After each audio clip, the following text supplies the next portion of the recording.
अस्सलाम वालेकुम वरहमतुल्लाहि वबरकातुहू। ये मेरे पास एक किताब है छठी जुमात के लिए, चंपा के नाम से, मोहम्मद बिन अब्दुल्ला की, मेरे पोते की। तो मैं उसको उर्दू पढ़ा रही थी, तो चचा छक्कन ने धोबन को कपड़े दिए के नाम से एक बड़ा ही ज़बरदस्त किस्म का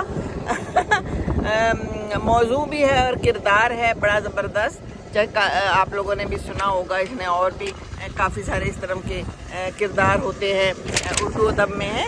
तो ये जनाब किरदार बड़ा मज़ेदार है, तो इसके बारे में आपको बताती हूँ कि पूरी तफसील तो नहीं, लेकिन चीदा चीदा सी बातें ना। चची एक दो बार नहीं 20 मरतबा चचा छक्कन से कह चुकी थी कि बाहर जो चाहे करो, मगर खुदा के लिए घर के किसी काम में दखल ना दिया करो। खुद भी हलकान होते हो और दूसरों को भी हलकान करते हो। Point to be noted. जब ये लोग काम करते हैं, इनको पता नहीं होता कि घर का क्या काम कैसे करना है। जब करते हैं ना, तो वो उल्टा मुसीबत ही बढ़ा देते हैं मर्द हजरात, मियाँ हजरात। तो ये जनाब एक दिन बीमार थी चची छक्कन, तो वो आई, धोबन आई, कहने लगी कि कपड़े दे दे हैं, मेरा मियाँ जो है ना आज बट्टी चढ़ा रहा है, तो बरेठन। अब इसने कहा कि रहने दो, छोड़ो, आज मेरी तबीयत ठीक नहीं है, बाद में सही। उसने कहा नहीं, बड़ा टाइम लग जाएगा, 15 दिन फिर दोबारा लग जाएंगे। चचा छक्कन मौजूद थे हैं, उसने सोचा कि चले जी, ये कौन सा मुश्किल काम है, मैं ही दे देता हूँ कपड़े हैं। उन्होंने जनाब कहा कि रहने दें, पहले ही मेरी तबीयत ठीक नहीं है। चची ने कहा तो आप ये काम रहने दें, लेकिन चचा ने कहा ये कौन सा काम है, अभी निपटाए देता हूँ। फिर जो निपटाया ना, वो क्या निपटाया है कि जनाब उल्टा पुल्टा हो गया सारा कुछ।